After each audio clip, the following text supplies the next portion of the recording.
Hello and welcome to the Rotary Club of Fort Worth and to our virtual program. We have a very exciting program here today, and to kick us off with the invocation, we have my proposer way back when, Mr. Bill Lawrence, Principal with the Lawrence and Associates, followed by the National Anthem by Rotary Vice President Wesley Gentle, Director of Development with the Arts Council of Fort Worth. Thank you, President Rachel. Let us pray. God, thank you for giving us this opportunity for fellowship. In these trying times, we pray for the healthcare heroes and all affected by the pandemic. We ask that you inspire local, state, and national leaders to act in our best interest to resolve this public health crisis. As we pursue our own goals, inspire us, guide us, strengthen us, and provide us with the wisdom to fulfill our dedication to service above self for the greater good of our world. Amen.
Thank you so much, Bill and Wesley. Next, we have Gemma Brady, General Manager of Del Frisco's in Fort Worth, with an introduction of today's virtual guests and visitors. Hello, fellow Rotarians. Lovely to see everybody. Wanted to welcome all of our visiting Rotarians and guests. If you wouldn't mind typing into the chat box the guests that you have brought with you today, I would love to recognize them. Or I could recognize you all at once and say how glad we are to have you. Patrick Lewis, it looks like you all here. Glenn Forbes. We have Ginger Eads, the president of Cross Timbers Rotary Club. Hello.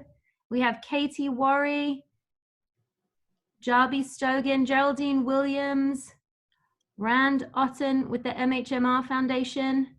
Happy to have Linda Ramos and Julia Summers. Becky Burton, brought by Marilyn Jones.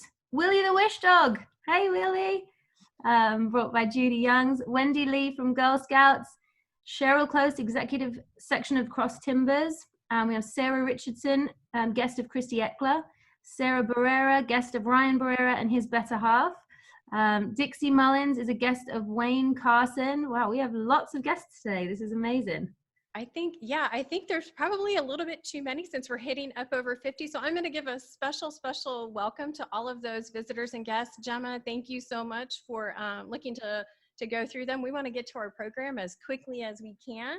A special thank you, Gemma, to our greeters today, who were Blake Mormon, our incoming Rotary Secretary, and he is with the Fort Worth Convention Center. We also had Scott Hackler of Halo Dale Santo and Steve Kessler of Fidelity Investments for welcoming our guests today. And now I would like to introduce Michelle Krim, founder and president of the Dynamic Development Strategies, who will be giving today's newscast. Take it away, Michelle. Wonderful. Thank you, President Rachel. Can everybody hear me okay? Do a quick thumbs up. Can you hear me? Thank you. Okay, today is May 15th. Let's get started.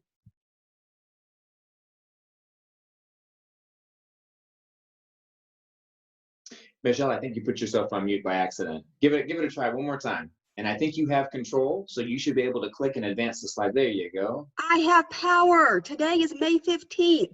A few highlights. We're going to go pretty quick because we've got a great program ahead. But hey, roar. It's National Dinosaur Day. It's my favorite, O. Henry, Pun Off Day, which is also locally National Nettie Matthews Day. It's Straw Hat Day, National Chocolate Chip Day, and then most seriously, and with all respect, National Peace Officers Memorial Day.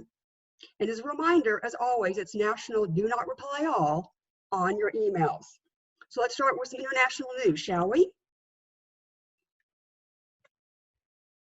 No, here we go. And let's go back. Whoops. All righty. So Australian newspaper prints blank pages to help tackle the toilet paper shortage.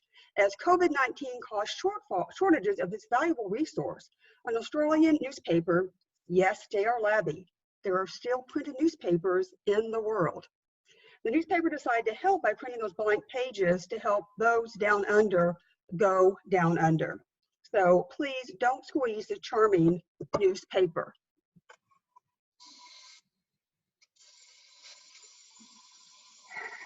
Yeah, I feel like I'm part of the Supreme Court right now. As a little Supreme Court. Alrighty, so in breaking crime news, we've now found out who has actually been behind the shortage of toilet paper. Just bear with me on this story.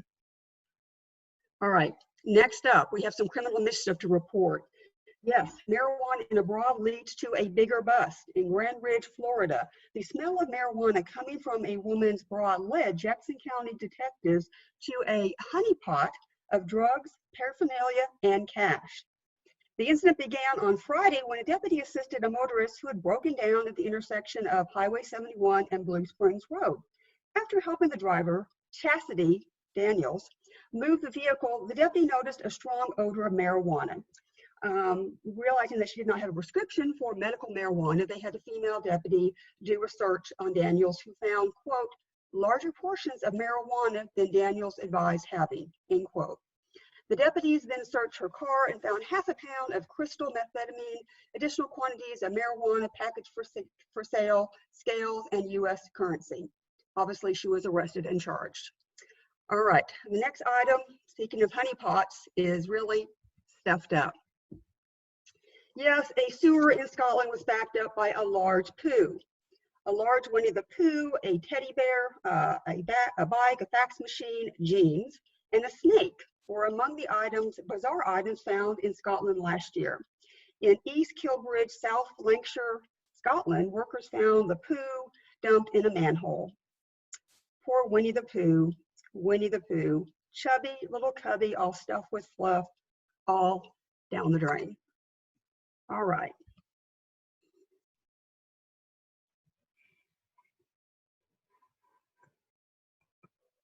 All righty. This is what happens when you're on a Zoom meeting. All right, folks, we have a little PSA here, mailbox etiquette. So basically, folks, when you go get your mail, wear pants. Folks in Maryland were dealing with a serious situation during the stay-at-home orders. Wearing pants has become optional for some people holed up indoors while obeying the stay-at-home order. A police department in a northern Maryland town is reminding residents it's not an option when they go outside. The Tanningtown Police Department left a message on its Facebook page Wednesday morning telling residents to put their pants on when they leave their homes. Quote, please remember to put on pants before you leave the house to check your mailbox. We know who you are, Bill Fairley. This is your final warning, they said. All right, this was a lot more entertaining before COVID-19, but folks, just spell check, please spell check. All righty, social distancing. You guys will remember a few weeks ago, the awesome Kathy Sheffield did a newscast about the Summer Olympics in Tokyo going socially distance. Well, they decided to make a change. They really weren't able to social distance the 5 rings, so they're going to evoke Lord of the Rings and the one true ring and try change their quest to the most precious of commodities. Yes, toilet paper. There were shoppers that found this unique gem on the shelves with a few remaining rolls of toilet paper, and Gollum got his precious toilet paper. All righty, and finally, here's finally a hair-raising tale.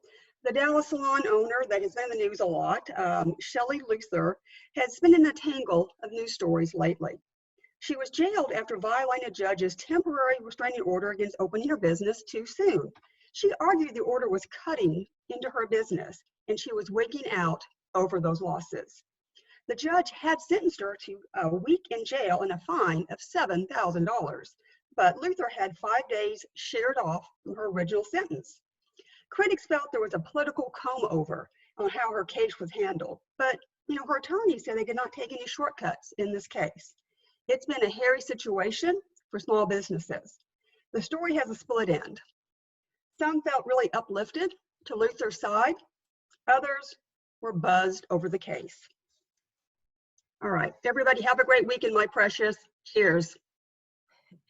Thank you, Michelle, for that very punny newscast. All right, next we have some nonprofits that we're going to focus on today. We have grant presentations. As you know, the Rotary Club of Fort Worth has awarded over $65,000 worth of grants to 19 nonprofits in the Tarrant County area. And today we have 3 who are going to make a brief introduction to what their organizations are doing with those grants. So first up, we have Rand, who is Executive Director of MHMR Foundation, and we're honored to present to you a check of $5,000 today.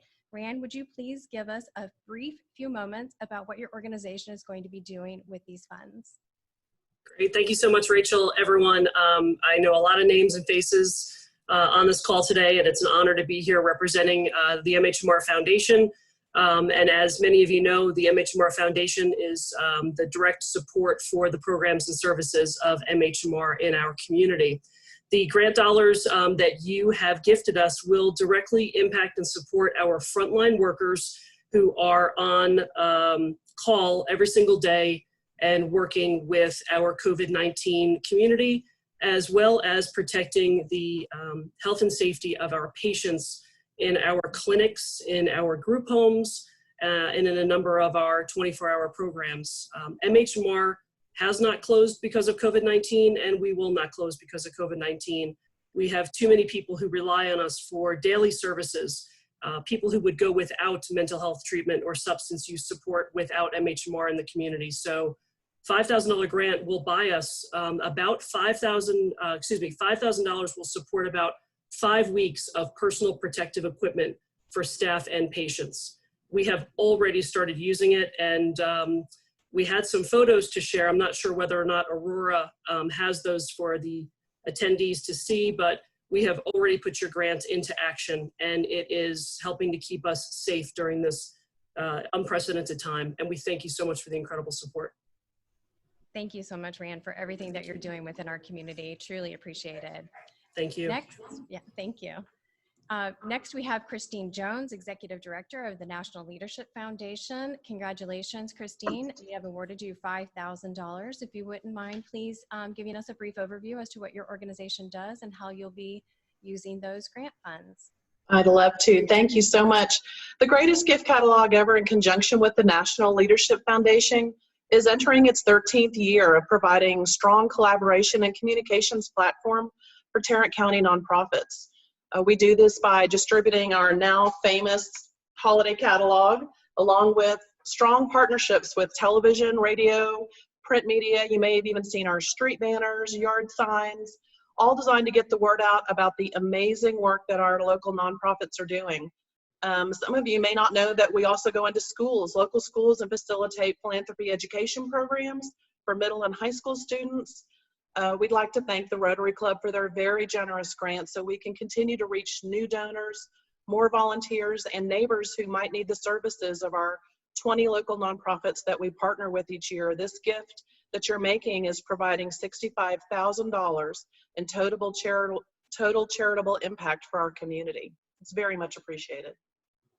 Thank you, Christine, and thank you and the National Leadership Foundation for everything that you're doing within our community as well. We appreciate your efforts. Thank you. And lastly, we have our very own Rotarian, Judy Youngs, with Executive Director of A Wish with Wings, and we are presenting to you a check for $5,000 today, and we look forward to hearing a little bit more about your organization and what you're going to be doing with those funds as well. Amazing. Thank you all so very much for the support. It really is a gift to us, especially at this time. As you know, A Wish with Wings mission is to grant wishes for Texas children with life-threatening medical conditions.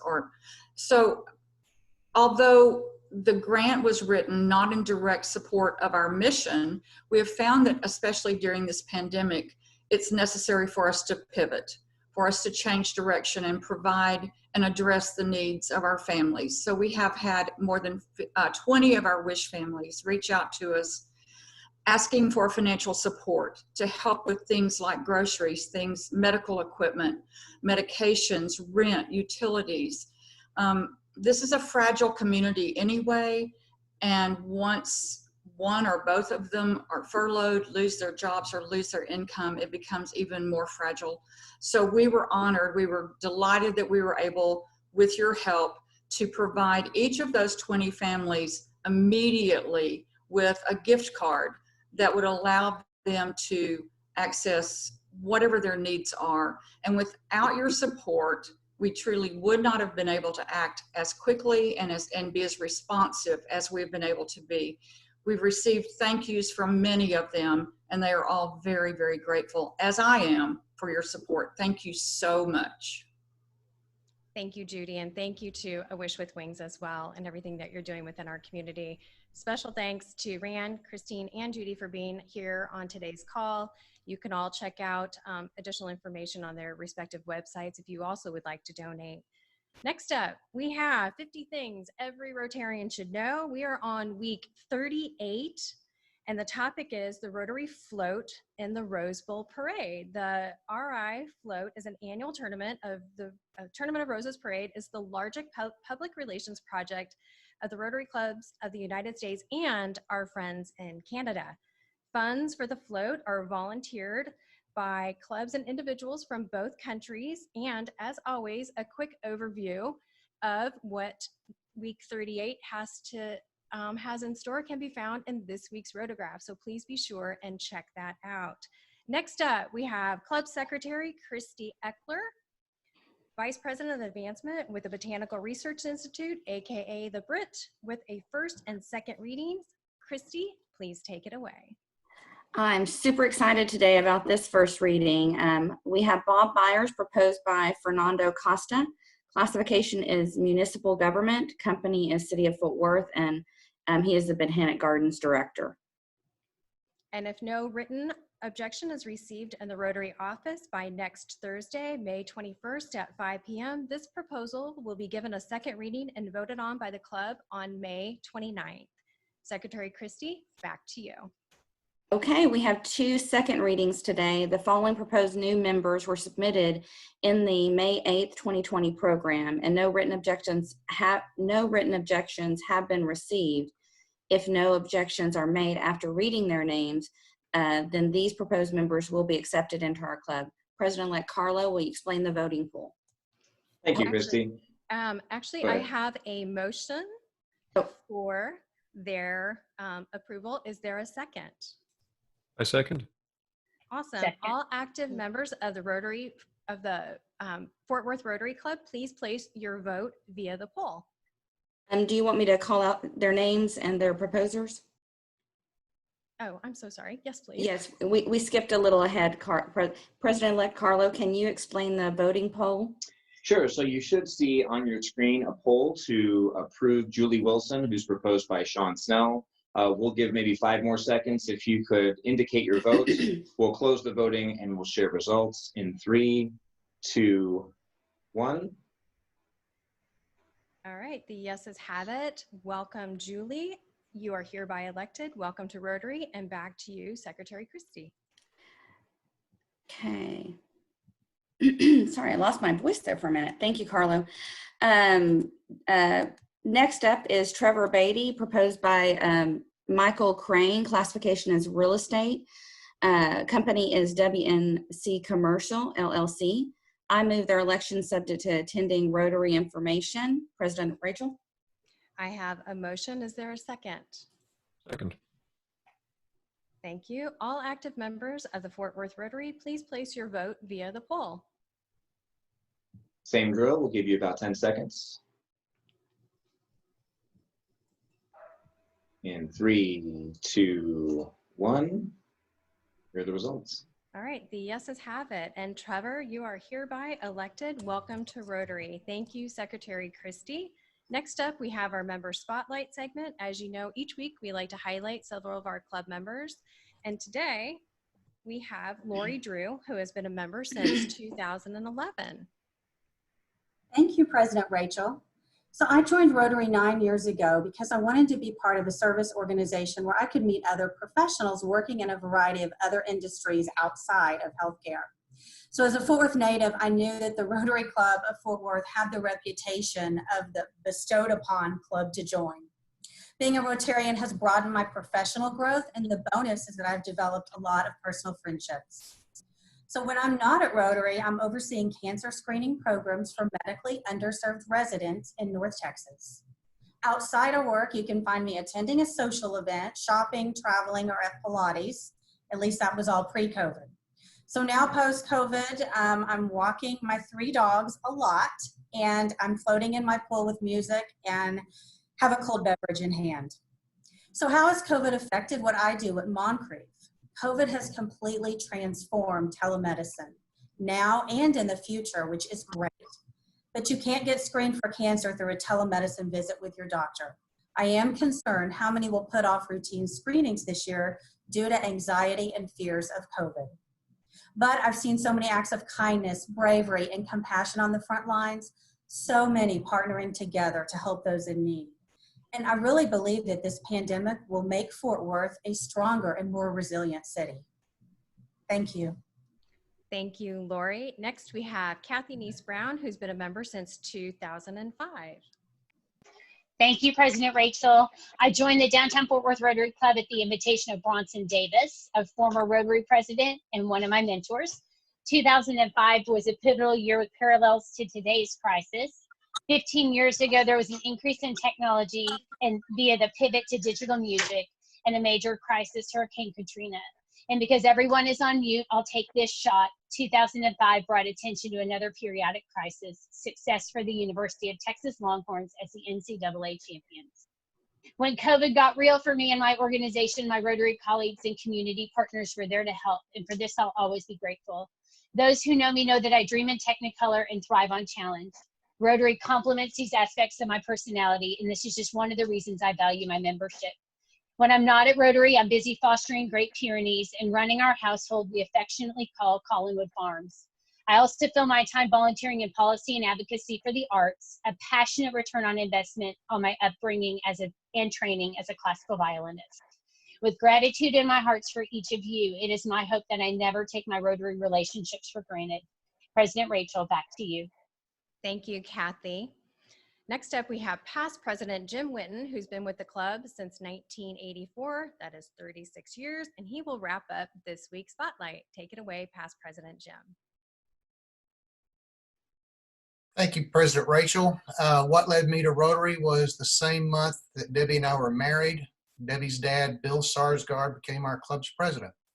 So I learned a lot about our club over the years, and I was a frequent guest, and Pat Evans proposed me for membership, and I was elected in January 1984. A little known fact about me is that my parents named me James Morton and called me Jim in honor of my maternal grandmother, Jimmy Eudora Morton. I'm very pleased they picked her first name instead of her middle name to bestow upon me.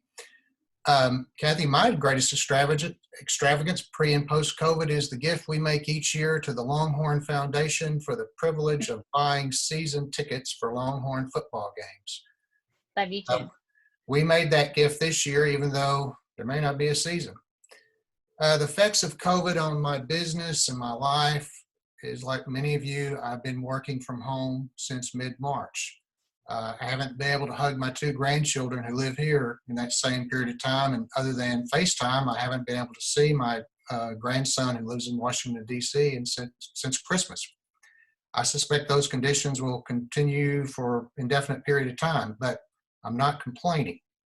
I am able to work from home, and my family is well. It's the millions, the countless millions of people who aren't as fortunate that we need to worry about and help. So y'all stay well. Thanks. Thank you, past President Jim. Now at this time, President-elect Carlo and I are going to give you an update, and we're going to be conducting a poll on resuming our in-person meetings at the Fort Worth Club. The Fort Worth Club does plan to reopen their doors on May 18th. This means we can technically be back at the club as early as May 29th. Of course, extra safety precautions would be taken. Most importantly, we want to keep your health and well-being in mind. And so there are adjustments to the seating. There will be an RSVP. We're going from a buffet to a plated meal, and then also some elevator capacity. And actually, Carlo, I will turn it over to you to maybe talk a little bit further about that. Sure, thank you, President Rachel. So the Fort Worth Club, as President Rachel said, will be opening soon. We'd like to get your opinion. I'm about to launch a poll, but know that it is safe for up to 114 guests. That's 25% capacity. Consider RSVPing for lunch, since it will be a plated meal, not a buffet. We'll need to get some specific counts from you. And then I believe the number I heard is that maximum will be 3 in the elevator. So the week that we decide to start meeting back in person, we'd love to see your faces, but know that you'll want to arrive a little bit early just to be sure you have enough time to get in the elevator. You can see this is a graphical layout of what the horizon room will look like. We'll go from 8 chairs to a table to 6 chairs to a table. The tables will be spread out, again, plated meals. So we are taking as many precautionary steps as possible to ensure the safety of all our Rotarians and everyone in the community. All right, so at this time, I'm going to launch a poll that gives you 3 different questions. We'd like to collect your thoughts, your concerns, and maybe be able to look out the next few weeks. So feel free to vote. If you can submit your vote after you voted for each of the 3 questions. You can look at the first question. It's, when do you think you'll come back? What's your preference for the May 29th meeting? Would you definitely attend? Would you maybe attend in person? Would you prefer to stay virtual, or would you like to have both options? So when we get closer to the date, you've got an option to stay virtual or come in person. Next question is more of a forecasting view. When do you think we should resume in-person meetings? The earliest date, the 29th, all the way to August. Or if you're undecided, I mean, feel free to share. We're just trying to collect a straw poll of member opinions. And then the final, and I'll leave it open for about 20 more seconds, the voting. The final question is to help our program chair, Sean Snell, who's doing an outstanding job. What kinds of topics, what kinds of programs and presenters are you most interested in seeing? You can choose 1 or 2 options. We'll leave it up for about 10 more seconds. You've got a few different options there, and then I'll share the results. Closing the poll in 3, 2, 1, and look at the results, and that way you can see. So it looks like not quite half of you would prefer to stay virtual. A third would like to have both options, and best guess, so majority are interested in coming back on the 29th. We're just going to keep short accounts with you and go touch and go as we get more information locally, and then from the county as well. And then it looks like the speaker topics, this is good. This is business leaders of this and local issues. So this is very helpful to our board, to Program Chair Snell, and I will toss the program back to President Rachel.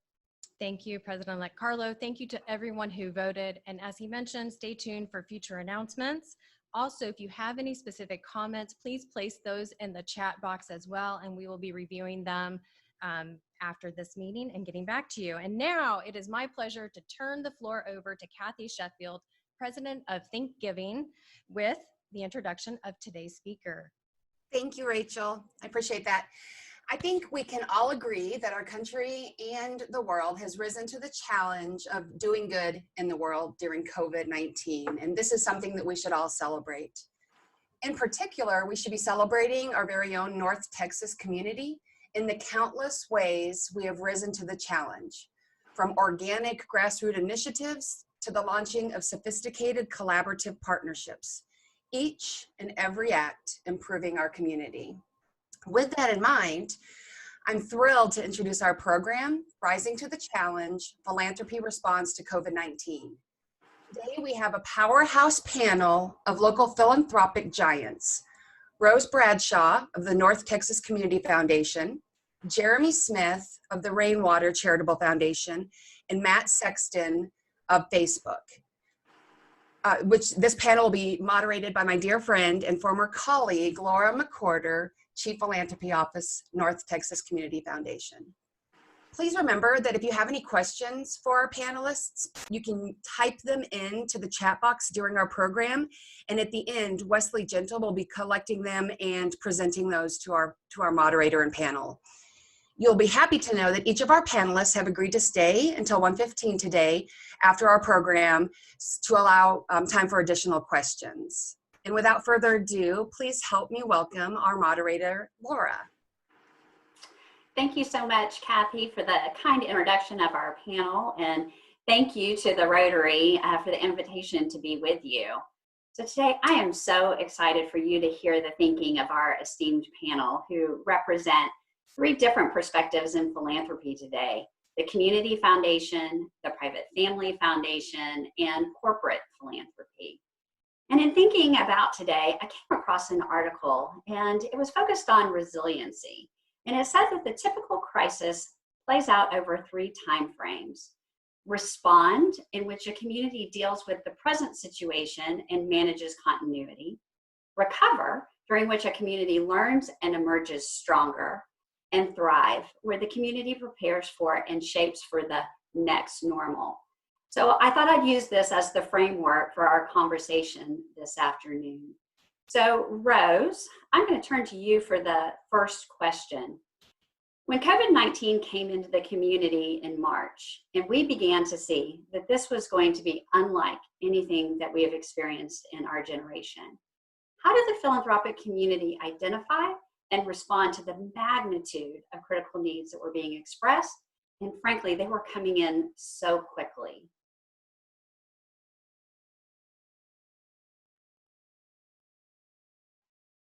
Rose? And panelists, feel free to unmute yourselves. We may just be going back and forth rapid fire. So Rose, if you can hear us, feel free to jump in. And if not, we'll do some back end. Wesley, if you can give me an assist to see if we've got Rose. Rose, we have you on the line? I'm here, but right. Can you hear me now? Here you are. Oh, good. Okay. Thank you. Thank you so much. I just want to first thank all the Rotarians. You do so much good work in our community, and we are grateful for that. So thank you for that and for this opportunity to be with you today. I also want to give a shout out to Laura. She joined our foundation last November, and as all of you who know her know that she's just been an answer to a prayer. And as I like to tell her, she got here just in time. So we're so fortunate to have her with us. So at the Community Foundation, many of you know, we just have this incredible privilege of standing at this intersection between the 250 charitable families and businesses and private foundations that we serve, who all just love this community. And then on the other end of the spectrum, we have all of these incredible nonprofit leaders who are doing their very best and everything in their power to serve this community. And so if you just think about that, how powerful that is, and it's why we love our jobs. We feel like we've got the best job in town. But we've always said that in order for us to be successful as a foundation and as a community, we need 3 things.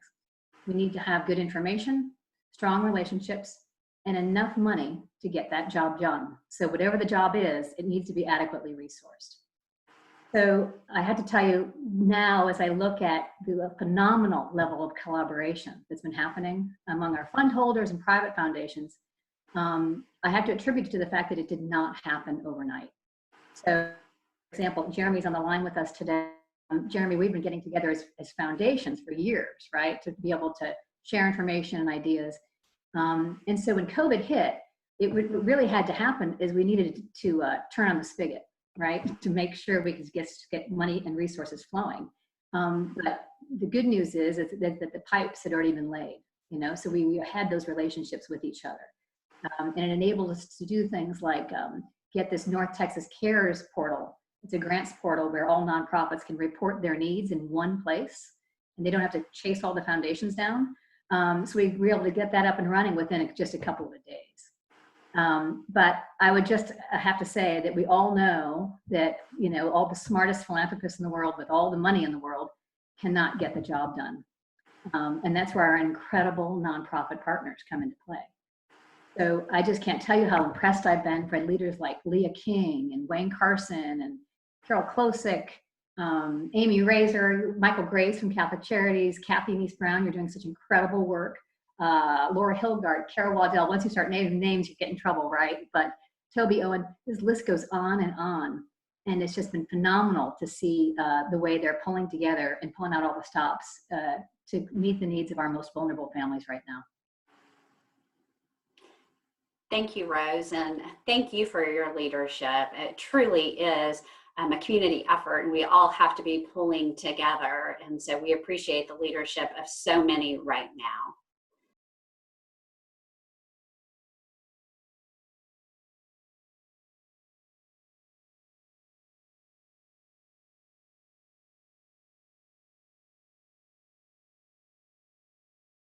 And speaking of the Fort Worth Data Center, I do think Andrea Puente, your colleague, is on the line today. And Andrea, if you might just put that link to the tools that Matt was just talking about in the chat box, then everybody will have access to it. So thank you. So Jeremy, I'm going to turn to you for the next question. When you go out to the Rainwater Charitable Foundation website, the very first thing that you see is a quote from your founder, Richard Rainwater. And it says, let's give it all away, but let's do it in a particular way with our hearts and our minds. Let's find what works and support that. I'm just curious, how does his vision guide you and your team, especially at a time like now? Well, first, let me say thank you all for having me and for the legacy of leadership that this chapter has provided to our community for years. Obviously, we love that quote from Richard, you know, and for those who knew Richard, you know that he was a bit of a prepper and, you know, before it was popular. And I think if he were here today, he would say he was ready for something like this to happen. Richard also looked for the silver lining in every disaster.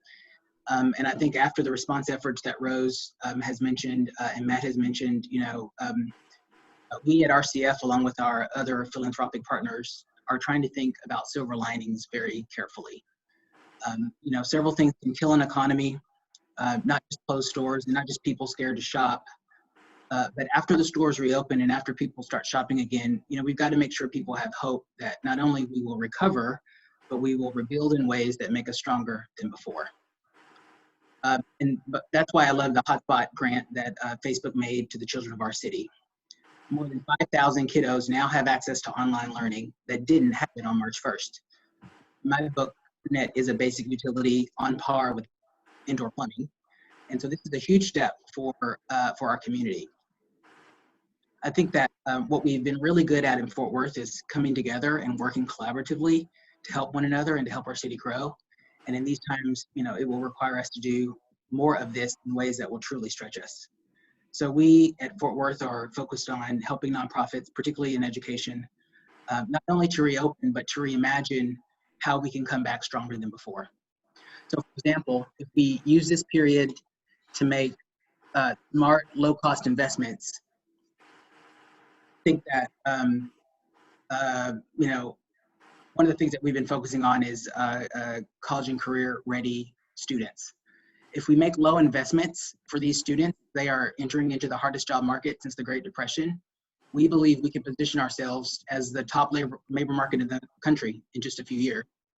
Or if we use this time to not just be satisfied with crisis schooling, but to transition to true distance learning, this could lead to helping us help kids learn in new, powerful ways and tackle challenges that we've been working on for decades. So I believe the decisions we make now will define our individual careers and our entire generation. And I know that philanthropic leaders in the city feel the same sense of urgency. Thanks, Jeremy. If you have not been following the great work that the Rainwater Charitable Foundation has done on the education front, you should really look at it. And thank you so much for what you're doing for the students and families in our community. So Rose, I'm going to pivot a little bit now. You wrote an article, an editorial piece that ran in the Fort Worth Business Press. And it talked about how you feel that COVID-19 has changed us as a community. And while there is so much struggle and hardships being experienced by our families during this time, there's also been some really bright spots. Could you tell us something good by sharing some good news that you've seen and what you really hope sticks beyond this crisis? So I think you're referring to a line that I stole from the mayor. And it was about how she wanted our community to be a community of front porches from which we all look out for one another. And, you know, it's a place the wonderful Joan Klein has made her life's work. And I think we've all seen it happening in our neighborhoods and all across town, right? People buying groceries for each other and people picking up prescriptions. We cannot help but be changed by this experience. You know, there are terrible things that are happening out there for really vulnerable people. And we've got to stop and pay attention and do everything we can to help, right? And then there are those things that we want with it to stay with us forever. Like personally for me, it's taking walks in the morning with my husband, and bike rides with my daughters, and reading great books. And those are things that I live for, but I had just not been making the time for that stuff before COVID. And I think if I think about on the nonprofit front, you know, the bright spots, I mean, it's everywhere you turn. To see these, you know, leaders in real time solving really hard problems. It's people like ACH and Alliance for Children and Cook Children's and the Office for Family Protective Services coming together to address the issues of these vulnerable children who have lost protective layers of teachers and coaches and after school programs, right? It's Child Care Associates and the Boys and Girls Club figuring out childcare for first responders. It's Rusty Reed and the brokers at Higginbotham buying lunch for all these frontline workers every week. It's Amphibian Theater, right, Kathy? The seamstresses making PPE for the residents and the frontline workers at James L. West. The list just goes on and on. Meals on Wheels and Catholic Charities and the Food Bank. They're coming together to rethink how to reach families and had to develop a whole new delivery system. Matt, Facebook, my goodness, coming together with Fort Worth ISD and Read Fort Worth to get families virtually connected. So all this stuff, this needed to happen pre-COVID. And I think the pandemic has just provided us the pressure we needed to make sure that we're delivering services using 21st century know-how and tools. And, you know, it's revealed so much about how vulnerable families who are unbanked or have inconsistent employment, that was there pre-COVID. We've got to figure that out, and we'll do it together. Thanks, Rose. There really is so much good news going on right now. We just have to be looking for it. And when you mentioned about providing food on the front lines, Carlo, who is facilitating this meeting today, man, you have really been there too. So a tip of the hat to you. So Matt, I'm going to come back to you now. We know Facebook, it is really known for innovation. And I think that we can agree that innovation is going to be critical as we think about the path forward. We are simply not going to be able to solve today's challenges with yesterday's solutions.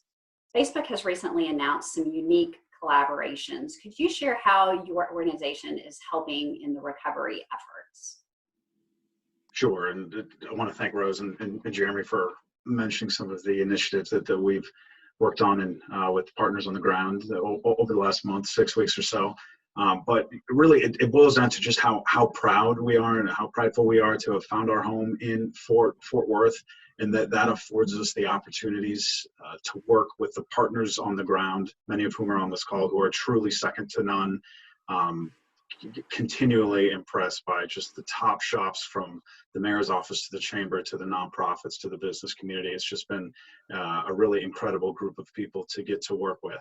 And so when we work with those folks, we really wanted to innovate and support those recovery efforts meaningfully to impact three key areas, which would be education, small business, and our local nonprofit partners. And so on the education piece, as Jeremy alluded to, we were able to support the backfill for 6,000 hotspots to bring the last 5,000 Fort Worth ISD students to a place where they could have reliable connectivity with their teachers and classmates, and hopefully be in a more resilient position if, God forbid, this happens again or is extended beyond longer than we think. That was an incredible partnership and collaboration, and one that we were really happy to be a part of. On the small business side, I mentioned the larger grants that Tarrant County was eligible for, but after the memorandum of understanding with the three chambers, of whom we're proud members, for them to step up with the city and visit Fort Worth and create this Protect the Fort initiative, we knew we had more to do. Initially, we had committed $50,000 to support PPE for the small business owners returning to work under the new guidelines. And we were so happy to see where we're based in Alliance, Texas, our developer, Hillwood, step up and match that immediately for $100,000 real dollars for access to PPE. And then we wanted to make sure that the small business grants that the Tarrant County folks were eligible for through our larger program were kind of distilled and presented in a way that could help those who may not have been eligible or missed that window. So through them, and this just opened yesterday at protectthefort.com, Facebook was able to sponsor another $250,000 in grants, not loans, for small businesses. All the criteria is there at the website. I would certainly encourage anyone who has suffered the ill effects of this pandemic to apply for a grant. Those will be determined entirely by the chambers I'd mentioned, a Visit Fort Worth representative and a member of the city. Lastly, today I'm excited we're in the position to commit an additional $225,000 to our local nonprofits.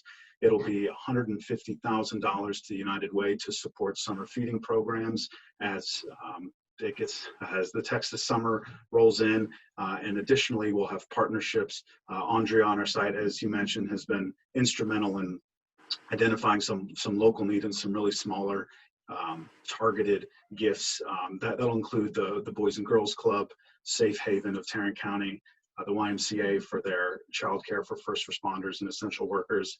And we're also working with our general contractor, DPR, on additional gifts for the community storehouse and child care associates. So it's been a busy time over here, but it's been incredibly fulfilling work. And again, my hat goes off to the men and women who are out every day on the front lines doing this for us, and then our essential workers who are enabling, again, literally the connection of the world from right here in Fort Worth. Thanks, Matt. Facebook's investments, they have truly been so impressive in this community. So thank you for your leadership and also what the team here is doing. So we appreciate it. So Jeremy, I'm going to invite you to look into the crystal ball with me. There is still so much unknown related to how long it's going to take for our community to recover, and that we may not return to the normal as we knew it. Now, we here in Fort Worth, we are resilient, and we know that we're going to make it through this, but there's probably going to be a next normal. Where do you think we should be focusing and investing our funds so that we can thrive in this next normal? Well, before the pandemic began, we had been working on finding ways to help students by ensuring that they know more about and are prepared to achieve the credentials that we know lead to higher paying jobs and more employers interested in moving here, and literally billions of dollars of economic growth for our city. Some of you may have heard of a new initiative called T3, the T3 Partnership, which stands for the Tarrant 2 and Through Partnership. Maddie Parker has left the city and is the new leader of this organization, and this is the first of the first thing that's being launched over the summer and into the fall. We are looking at exploring what different helping students and parents explore what different careers are about, and helping them get a better understanding of what they need to do to prepare now for meaningful and lucrative work.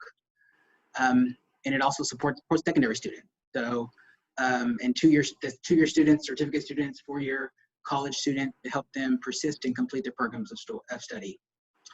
So this was like sorely needed before the pandemic, and it's twice as needed now. Many of the low-wage jobs in our community will not be coming back. I'm sure you guys are reading the same articles that are surfacing out there. We need to make this, turn this into an opportunity to help us prepare for where we know the economy is heading. And that's why I'm really, really excited about the T3 initiative in particular. And I mention it on this call today because I know that there's a special role that literally every single person on this call can play. And we are very excited about this work going forward. Well, thank you. And keeping an eye on time, we may have to leave that as the last question during the official time. But as Kathy indicated, our panel is more than happy to stay after the program to answer any additional questions. So I want to say a huge thank you to the panel. And in closing, I want to leave you with a quote. I cannot do all the good that the world needs, but the world needs all the good that I can do. So I know all of you are doing great things out in the community, and it is going to take all of us. So thank you again for letting us join you, and back to you, President Rachel. Thank you, Laura, and thank you, Jeremy, Matt, and Rose for your program today, and thank you for being willing to stay afterwards as well. And to each of you, it is a tradition of the Rotary Club of Fort Worth to donate a book to the Fort Worth Public Library in honor of today's program, and a bookplate with your name on it will be placed into that book. So each of you will be receiving one of those via the mail, and thank you so much for being with us today. We truly appreciated the information, and again, thank you to each and every one of you for all the work that you're doing within our community, and we look forward to seeing what's next. So thank you so much. Thank you.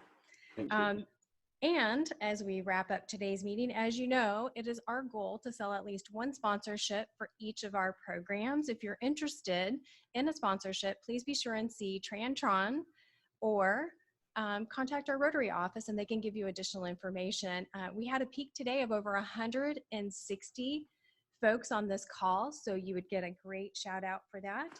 As far as today's committees, we have none today. Also, there will be no Rotary program next week, Friday, May 22nd, as it is Memorial Day. And just one quick announcement, and that is for all of those Rotarians on the call, you may have seen some emails come out from our district because we have Rotary International President Mark Maloney, who will be speaking to our club specifically on Monday at 4 o'clock. So if you have not seen that email with all of the details, please contact either District Governor Peter Scott or contact the Rotary office for additional information, how you can register for that really exciting meeting to happen here, talking about what Rotary International is doing through this COVID and also what the future looks like after COVID. I'd like to once again thank everyone for attending today's meeting. It's really important to stay connected. Social distancing does not mean emotional distancing, so we look forward to seeing you again one day in person, but we really enjoy seeing you virtually until that time. As for our guests, thank you again for being here today. If you are interested in becoming a Rotarian and seeing great programs like this virtually and then eventually in person, please join our membership. We are continuing to move forward with that. Special thank you to our virtual programs team that includes President-elect Carlo, basically our board of directors, Vice President Wesley, Sergeant at Arms Sean Snell, and also she's our program chair as well, Secretary Christy Eckler, Nate, Chris Jordan, and Aurora. Thank you all for all of your help in putting these together. It takes a village, as you can imagine. And the time is 12:58. And this meeting is adjourned. Cheers, ciao, and hasta luego. And thank you all for staying behind for additional questions. Thank you. All right, thank you, everybody. That concludes the formal part of our meeting for the Rotary Club of Fort Worth. Thank you to our panelists and our moderator for sticking around. Those of you who have submitted a question via the chat box, thank you. If you have a question for our panelists, go ahead and jot it down there in the chat box, and I will turn it over to Vice President Wesley Gentle with the Arts Council of Fort Worth to help us moderate some Q&A with our panelists. Yeah, thank you, President-elect Carlo. At this time, I have yet to see any questions. I've seen many thank yous and accolades for all the great work that's being done here. So I just want to echo that as well. Thank you so much to all of our panelists, and thank you, Laura, for asking such great, insightful questions. Let's see here. Still not seeing any questions. If someone had a question that they posted earlier, feel free to go ahead and retype that as well. That would be helpful. Okay, so we have, let's see. Oh, now they're coming in real fast.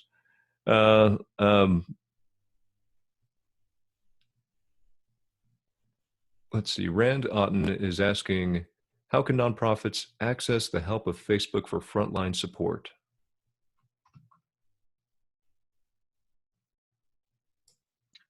Hi there. Thank you. Yes, that is a great question. We like I said, I only touched on 3 answers. Obviously, Facebook support for nonprofits and their ability to reach a large amount of people for hopefully a small cost or free is in a lot of ways essential for nonprofits to either fundraise or spread their mission or awareness of volunteer events or drives or things like this. I think it may be tough to say how Facebook could most specifically benefit the nonprofit that you may be thinking of, but I'm happy to provide my email now. It's just my name, Matt Sexton. So that's MATTSEXTON at FB.com, Frank Boy, Facebook, FB.com. So certainly happy to take a look at maybe what your particular needs are, or if you've had any challenges with the platform, navigate ad credits, things like that. But certainly don't want to take up too much time, so thank you. Yeah, thank you. Nate Ferguson is asking, what is available for art organizations and others? So maybe I guess I could selfishly ask, what are we seeing is benefiting arts organizations at this time? And maybe that's a good question for our representatives from the Communities Foundation. Sure. Well, there's a program that we're investing in right now, and this is actually for individual artists, and it's called The New Normal. It was launched and it's intended to be able to provide artists with funding to be able to actually create art, buy supplies, have the time to be able to reflect and produce work that is going to help all the rest of us eventually understand this experience, right? So we're excited about that. That's the new normal, if you want to check into that. It's a really great question. We've encouraged our fund holders to make sure that they are providing love and support to those groups that are out there that may not be frontline workers, but are so important to our community. So if you look at over the past, I think since March 16th, we've distributed about $3.7 million in grants. 2 million of that is COVID. We think it's really important that everyone else is also doubling down on general operating support for our arts organizations and land conservation, animal welfare. You know, there's a lot that we need to keep rolling. Thank you. So we have a question from Christy Eckler about special events. I wonder if anyone on this panel has a thought about the future of special events and in-person gatherings for fundraisers.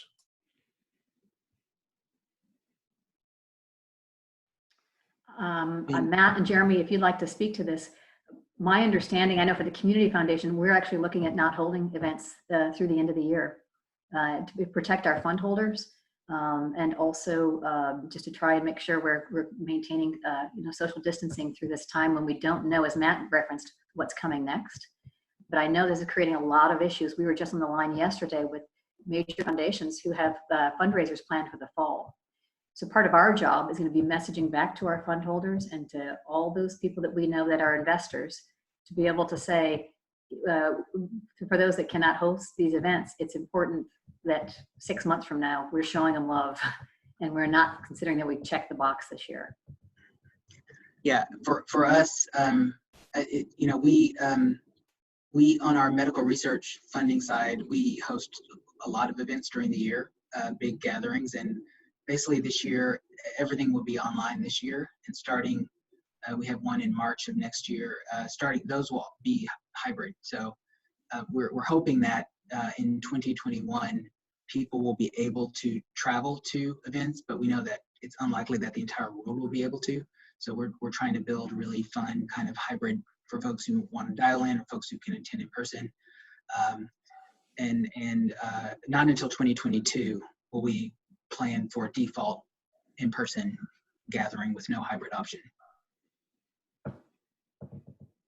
And I would just comment that obviously a poor substitute to meeting in person are these virtual exercises, and to that end, Facebook is working very hard to either expand their messengers to function with additional people that we're calling rooms, using our workplace for good for nonprofits and other businesses to host large files and things like this for free. A lot of different ways through either a portal or different interfacing with technologies that if you can't be there, that you can feel like you're there. I think you'll see a lot of innovation in this space in the private sector and the public sector too. And it's a bit tongue-in-cheek, but don't forget about our poor policymakers who rely on in-person events to raise funds for their campaigns and things like this. So virtually every single sector of our economy and our society are reworking some really bedrock given principles and trying to navigate forward in an entirely unknown environment. So I don't know how to exactly answer the question, besides I'm sure it will be different than we were used to. Great, thank you all. We have a question about the collective grant process, the North Texas Cares. Is that something that would be considered for the future, this sort of common grant application that would be shared among many grantors? Yeah, we're talking about that. Jeremy, I know Rainwater is a part of this effort. It makes a lot of sense to have one place where nonprofits can register their need and not have to chase us all down like we talked about before. The challenge is that for nonprofits who do submit a proposal, they wait to hear back. And it's hard to know because it kind of just, it goes out there and a lot of people are reviewing it. All the foundations have different timelines. So there's no a way for us to write back and say to a nonprofit, oh, you didn't meet the criteria, or this wasn't a good fit. So that's the hard part for the nonprofits. One piece is easier because they submit it in one place, but on the downside, we've all got to work on how we message better to our nonprofits so they can understand if they are in line for a grant, or if they're not, why not? And we just want to try and make that more transparent.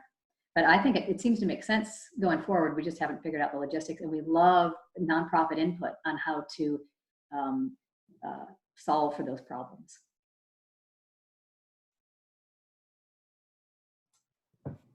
Great, thank you. And thank you all again for so quickly activating that system and getting that in place. It's a really remarkable achievement.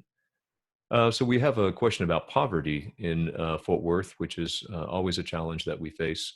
But how has this crisis made it more difficult to meet the needs of those living in poverty?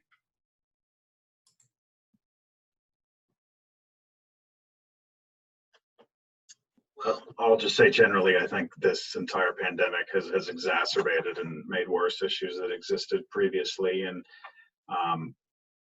you know, just seeing the paradigm change with education and access to resources, and what's next, again, who knows? But I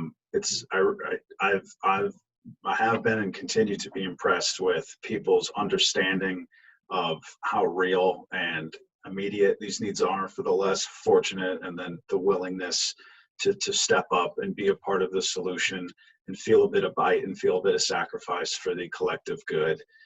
It's been incredible to see folks either acknowledge the blessings that they have to be able to work from home and not lose income, and then use that blessings to pass it on and maybe put another zero on a check, or volunteer for a longer time at a worthy cause. So I think it's really compounded a difficult issue, and it really won't get better unless we all acknowledge the problems and work together to fix them. Yeah, I agree with that. I would just add, schools are kind of the most stable institution that a large percentage of our kids have in their lives. And so when schools went away, they lost access to reliable sources of food. They obviously lost access to learning, lost access to healthcare in many cases, mental health, and you name it. And so to tear out that critical piece of fabric in our community so suddenly, it's just been traumatic. And I think that the response has been good, but we really need to figure out ways that we can kind of replicate, now the need, of course, is just even greater given the economic turmoil of the pandemic. So we have to figure out ways that we can mend the fabric of community without traditional schools. Yeah, I would just add, I had a great call the other day with Catholic Charities and Center for Transforming Lives and United Way and Presbyterian Night Shelter. And I was so struck by the fact that their families that they serve over the next 6 months, life's going to get a lot tougher. And they were already on the margin. And so this is really a time when we've got to get the systems right. And I guess I'm really struck by the fact that it's up to us, right? We are the people in the room and that have to make some big decisions and really fix some issues that are out there and like I said, I'm just so encouraged by the smart people in the nonprofit sector and on the city side. They're really getting to it. So that's what I would say.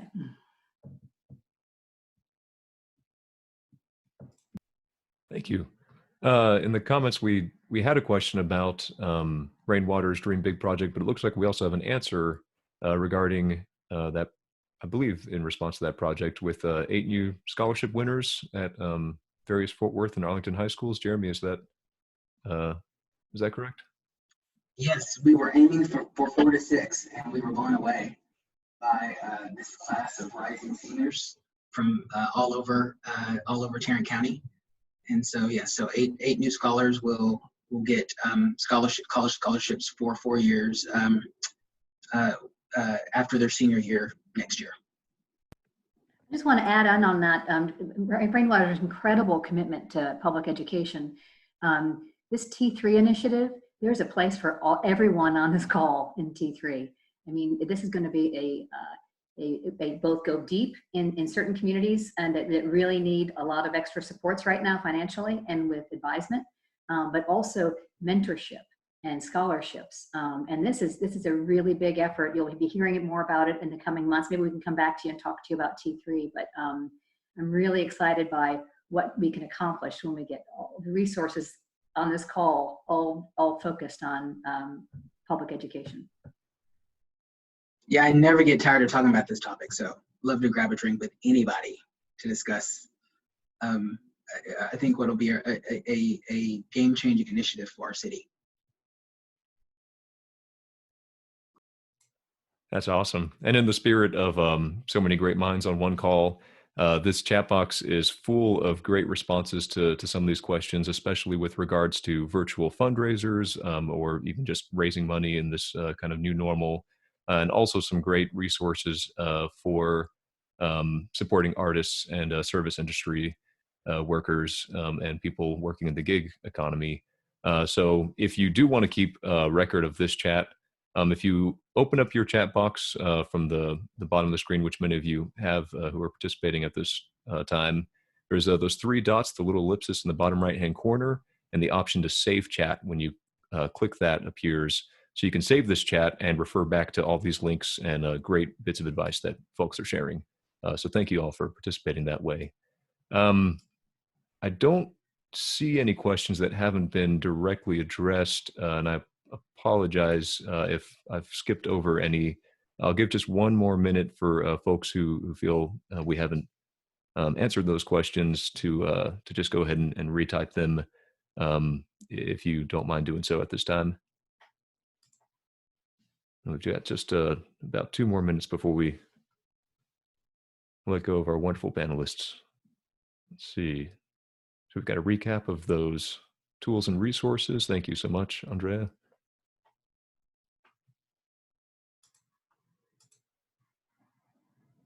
Great. Well, I'm not seeing any additional questions. I would like to, again, extend my personal thanks to this panel. Y'all are fantastic. In this session, you've been fantastic, but you're just wonderful in the work you're doing and the way you're leading our community. So thank you so much. Thank you. It was our pleasure. Thank you. Thanks, guys. Yes, my pleasure. Thank you. Very safe.